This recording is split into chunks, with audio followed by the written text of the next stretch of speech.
di antara mukjizat Quran itu kamalul bayinah. Kalau memberi penjelasan itu sempurna. Sehingga ulama mengatakan imanul muqallid, imannya orang-orang yang asal ikut kiai, asal ikut guru, asal ikut buku, itu mukhtalaf alaih. Bahkan saya sendiri cenderung mengatakan iman itu tidak diterima. Karena manusia dibekali akal, inginnya Allah itu dengan akal itu dia punya kepermanenan iman, apa? Punya kepermanenan apa? Iman dan dengan itu dia imannya mujma'aleh, mesti diterima oleh Allah Subhanahu wa taala karena binnadzari sahih dengan logika yang benar. Dan logika yang benar itu gampang sekali. Beberapa ulama tentu tahu sekali, bukan sekedar tahu sekali karena itu diajarkan Allah dan Rasul. Misalnya begini, kata Allah, saya kalau baca ayat-ayat ini itu sering nangis karena Allah yang Tuhan itu sebenarnya tidak butuh kita. Saya ulang lagi, Allah yang Tuhan itu tidak butuh kita, juga tidak butuh iman kita. Tapi Allah ingin hambanya itu berakal ya, karena agama itu likaumi yakilun sehingga berpikirnya benar.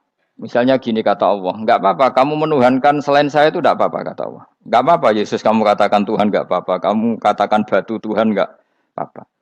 Tapi tolong prosedur ya, prosedur atau persyaratan menjadi Tuhan itu kamu lengkapi, yaitu punya prestasi menciptakan langit dan bumi. Kalau tidak semua surun semen kata Allah, sementing urun gitu. Jadi sebetulnya itu kan rasional. Misalnya nggak apa-apa kamu merasa jadi presiden atau gubernur atau jadi wali atau jadi apa. Yang penting prosedurnya penuh. Itu kayak apa Allah baiknya pada kita. Sehingga saya berkali-kali, makanya menurut saya orang alim itu wajib memaklumatkan kalau dirinya alim. Supaya jelas aturan mainnya. Yang dilarang Allah itu kan memaklumatkan alim kemudian ingin hadun nafsi, ingin salami template, dicucuk, dihormati itu kriminal. Itu orang alim gendeng, sudah gendeng sekali. Karena khasnya orang alim itu tentu cari ridhonya Allah, bukan ridhol khalqi, bukan ridhonya apa? Makhluk. Makhluk itu la syai'a, ada siapa-siapa. Dan kita harus baku seperti itu. Kenapa kalau orang alim enggak memaklumatkan kealimannya itu dikatakan salah? Karena fungsi orang alim adalah membawa bayinat, membawa ayat-ayat Allah, bukan kepentingan apa? Pribadi. Makanya Rasulullah nanti duka ngendikan idza zuharatil fitanu wal bid'u falyudhiril alim ilmahu wa illa fa'alaihi la'natullah wal malaikati wan nasi ajmain. Jika zaman akhir banyak bid'ah, banyak kebodohan, maka orang alim wajib menampakkan kealimannya. Jika tidak, maka dia mal'un, dilaknati langit dan bumi. Karena sebetulnya logika tentang Tuhan itu gampang sekali. Saya ulang lagi ya. Saya punya sekian contoh betapa tauhid itu mudah. Jadi kalau ada orang bilang ikhlas itu angel, Gus. Ya dia sendiri goblok karena nggak tahu logika apa. Ikhlas itu justru gampang. Misalnya kamu ngamal demi manusia, manusia itu umurnya hanya berapa coba? Kan pasti mati. Lalu kalau dia mati tidak berkutik. Bagaimana Anda bersandar sama seseorang yang mati dan tidak berkutik? Sama-sama bersandar sama zat sing al-hayyul qayyum, sama zat yang abadi. Kamu latih terus akal kamu. Misalnya saya punya jamaah banyak, mereka itu kan nggak jelas surganya. Kok harap-harap syafaate piye? Soalnya jamaah aku mlebu neraka kabeh. Kan nggak mungkin nyafaati saya. Atau mereka mlebu swarga kabeh, wis do sibuk kelon mbek widadari. Mungkin ya ndak ngurusi saya. Jadi dua kemungkinan itu sama-sama ndak ngurusi saya. Mlebu neraka ya rasa nyafaati, nek mlebu swarga do sibuk napa? Ngeloni widadari karena trauma di bocah elek, melarat macam-macam.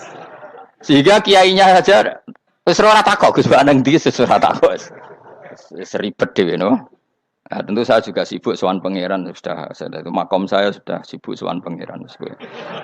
Kowe pesta seks sing kula sowan pangeran. Wa swargame ayate pokoke inna ansa'na gunna napa? Insya'a faja'alna gunna. Abkaro bar kelon dadi perawan neh berarti keloni seribet. Kula insyaallah melok daftar sing fa amma in kana minal muqarrabin farauhu warihan. Jadi surganya muqarrabin itu enggak ada sifatnya. Di situ enggak dibagas bidadari, makan-makan enggak, tapi farauhu warihan. Satu surga yang sifatnya rohani. Karena enggak bisa disifati. Tapi saya daftar di situ ya hanya beberapa jam. Bariku ya gabung kon. Sawangane kok karo rasane wong ayu juga keberatan. Ya tapi saya tentu punya dua kelas, supaya punya kartu premium dan ekonomi. Saya ndak tertarik lah daftar yang premium dok nanti repot apa. Saya itu sering nangis kalau baca ayat seperti ini. Bagaimana Allah yang Tuhan kemudian ndak butuh apa-apa, tapi Allah saking baiknya itu membuat tatanan logika kita. Saya ndak akan bosan-bosan sampai sowan Allah. Bahkan andaikan saya masuk surga dengan faham ini, saya milih faham ini. Karena faham ini itu menguntungkan agama. Li'ilai kalimatillah. Sementara masuk surga itu hadun nafsi. Banyak ulama mengatakan, kenapa anda tidak ingin mati? Padahal anda mati masuk surga. Katanya, saya takut kehilangan momen sujud. Karena sujud adalah hak Allah. Sementara surga itu hakun nafsi. Keinginan saya. Tentu saya mendahulukan hak Allah ala hakin nafsi. Itu makam-makam yang... Dan itu nggak bisa... Kamu copy paste, orang yang pada kelasnya akan merasakan seperti itu. Dan kamu tidak perlu minat, malah paham. Jadi sudah dengar saja, apa? Dengar saja. Begini misalnya, saya berkali-kali bilang, kenapa ulama dulu? Saya ini kan di Sarang juga ngajar tauhid. Dulu saya ngajar kubrul yakiniyat di beberapa madrasah, termasuk di Sidogiri saya juga ngajar tauhid. Di sini saya ngajar tafsir, tapi yang saya titikkan juga tauhid. Begini, saya hidup di dunia ini terutama saya memang ingin menerangkan tauhid sebagaimana Allah menerangkan. Begini ya, Jubair bin Mut'im, saya tidak bosan-bosan cerita ini. Jubair bin Mut'im itu termasuk dahiyatul Arab, cerdas-cerdasnya orang Arab. Dia ditunjuk sebagai negosiator untuk membebaskan Asra Badrin, tawanan perang Badar yang kalah dan ditawan Rasulullah dan para sahabat. Kemudian harus ditebus dengan uang. Oke, disepakati. Terus singkat cerita Jubair bin Mut'im itu datang ke Madinah. Dulu karena tidak ada hotel, tidak ada penginapan, ya memang nginapnya orang musyrik itu di masjid.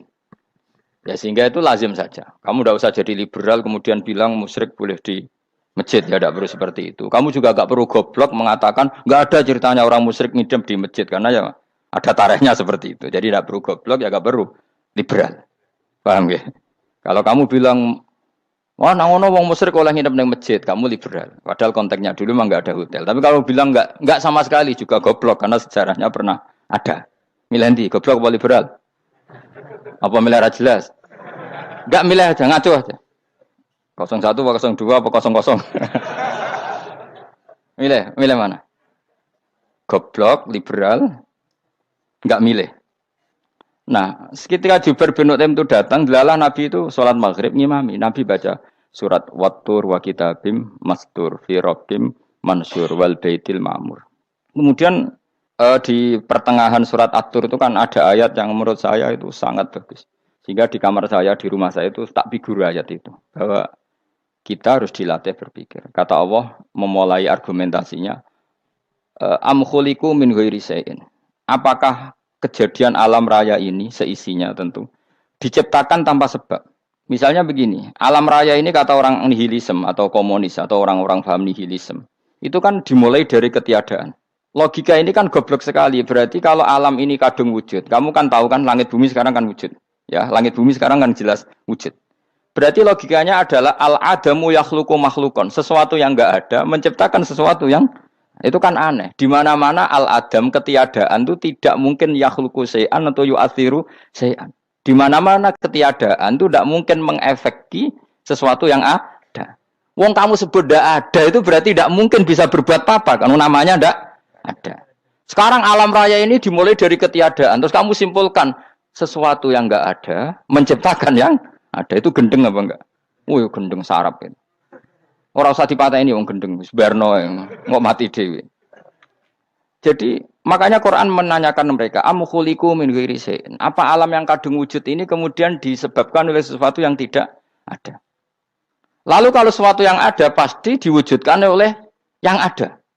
Nah, karena yang ada ini pencipta harus berstatus super. Nah, super ini oleh ulama disebut wajibil wujud. Maka Allah bersifat super, wujud yang paling prima, yang kausa prima. Karena pencipta tentu kelasnya harus di atas yang diciptakan. Makanya disebut ulama dulu nyebut Allah itu apa? Wajibil wujud. Karena pencipta tentu lebih dahulu, maka harus disifati awal atau qadim, apa? Awal atau qadim. Kayak apa Allah mendidik kita? Am khuliqu min ghairi syai'in. Terus Allah bilang gini. Ya enggak apa-apa, yang menciptakan enggak saya, enggak apa-apa kata Allah. Tapi amhumul khaliqun, kamu saja yang menciptakan, enggak apa-apa. Tapi syaratnya kalian juga harus merasa pernah ikut menciptakan langit bumi. Am khalaqus samawati wal ardh. Jadi, enggak apa-apa kamu merasa Tuhan, enggak apa-apa. Yang penting kamu merasa ikut nembok langit, ikut ngecor apa? Langit. Ya pokoknya ikut bikin.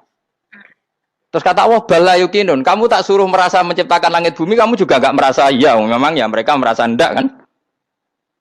Akhirnya Jubair bin Mut'im saking enggak kuatnya. Am khalaqus samawati wal ardh balla yuqinun amin dahum khuzun. Sama Allah dibombardir seperti itu. Dia datangi Rasulullah, ya Muhammad, logika itu tidak meninggalkan akal saya. Matarok tali akli nasean. Akal saya habis Muhammad. Saya iman saja. Saya tidak cukup punya logika untuk melawan argumentasi ayat yang kamu baca. Saya iman saja. Terus iman.